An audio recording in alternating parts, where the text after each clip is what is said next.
Assalamualaikum warahmatullahi wabarakatuh. Selamat pagi Anda semua. Kembali lagi kita belajar sosiologi pada hari ini. Materi kita pada hari ini yaitu tentang masalah sosial yang terjadi di masyarakat.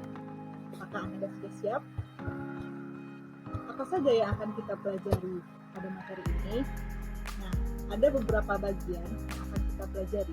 Yang pertama yaitu definisi, faktor, contoh, dan dampak dari masalah sosial, serta pemecahan masalah atau upaya solusi untuk mengatasi dan mencegah terjadinya masalah sosial di masyarakat.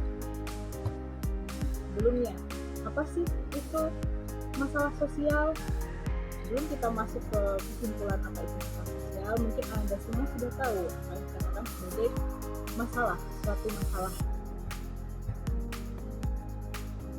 Menurut beberapa para ahli, pengertian masalah sosial adalah yang pertama, Sugeng Sukanto mengatakan masalah sosial adalah ketidaksesuaian antara unsur-unsur kebudayaan yang ada di masyarakat yang membahayakan kehidupan kelompok masyarakat, kelompok sosial. Kedua, menurut Wesley, yaitu masalah sosial adalah suatu kondisi yang mempunyai pengaruh terhadap kehidupan sebagian besar warga masyarakat sebagai sesuatu yang tidak diinginkan dan tidak disukai dalam masyarakat sehingga perlu untuk diatasi.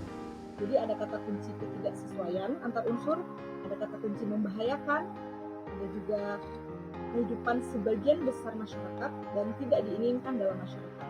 Sehingga bisa kita simpulkan bahwa masalah sosial adalah kondisi yang dianggap merugikan di masyarakat, bisa itu fisik atau non-fisik.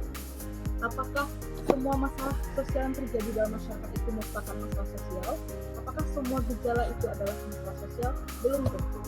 Jadi dalam teori sosiologisnya ada beberapa ukuran atau takaran suatu fenomena atau gejala itu dikatakan sebagai masalah sosial.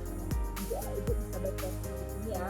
Jadi tidak semua masalah yang terjadi itu merupakan masalah sosial.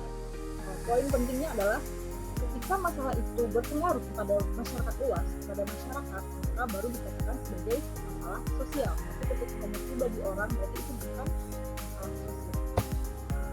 Jadi dapat kita simpulkan bahwa tidak semua masalah dikatakan sebagai masalah sosial. Dikatakan sebagai masalah sosial kalau merugikan banyak orang, baik itu fisik atau non-fisik. Bu, kenapa dalam masyarakat selalu terjadi masalah? Ya, karena masalah sosial itu akan selalu dan tidak dapat dipisahkan dari kehidupan manusia. Ketika ada manusia, pasti terdapat masalah sosial. Kenapa? Karena masalah sosial terwujud dari hasil dari kebudayaan manusia itu sendiri dan hubungan dari manusia dengan manusia lain. Apa saja sih faktor terjadinya masalah sosial? Ada 4 faktor penyebab masalah sosial. Pertama, faktor ekonomi, contohnya itu kemiskinan, pengangguran, kurangnya lapangan pekerjaan, kemungkinan kumuh, itu penyebab masalah sosialnya karena ekonomi. Yang kedua, karena biologis, contohnya karena penyakit yang dibawa dari lahir atau penyakit datang dari jasmaniahnya. Cacat, misalnya pengemis, tidak punya tangan, terus jadi pengemis di jalan. Jadi itu faktor masalah sosialnya karena biologis. Yang ketiga, ada psikologis, yang berasal dari jiwa manusia itu sendiri, seperti stres, depresi, gangguan jiwa, bahkan bunuh diri. Jadi itu faktor penyebabnya adalah psikologi. Terakhir ada faktor budaya, contohnya kejahatan, perceraian, kenakalan, kebencian. Apa aja sih contoh dari masalah sosial? Di sini ibu kasih beberapa contoh, mungkin nanti di luar sana bisa bantu lagi gitu ya. Intinya ketika suatu gejala itu berdampak luas kepada masyarakat, maka itu dikatakan masalah sosial. Di sini ibu contohkan ada korupsi, kriminalitas, kemiskinan, terus ada juga kenakalan remaja dan narkoba. Kenapa ini contoh masalah sosial? Karena korupsi, kriminalitas, kemiskinan itu kan dampaknya luas, semua orang kena dampaknya, berpengaruh dalam masyarakat. Dan banyak upaya-upaya yang dilakukan supaya masalah itu selesai, tidak terjadi lagi.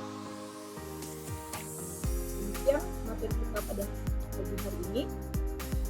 Untuk lebih jelasnya, pertemuan besok kita akan membahas contoh masalah sosial di masyarakat. Kalian bisa menganalisis dampak dan solusi yang terkait. Tapi sekarang demikian dulu. kita lanjutkan minggu depan. Terima kasih, semoga bermanfaat bagi kita semua dan tetap semangat belajar. Ibu akhiri, Waalaikumsalam, Assalamualaikum warahmatullahi wabarakatuh. Spirit Sosiologi.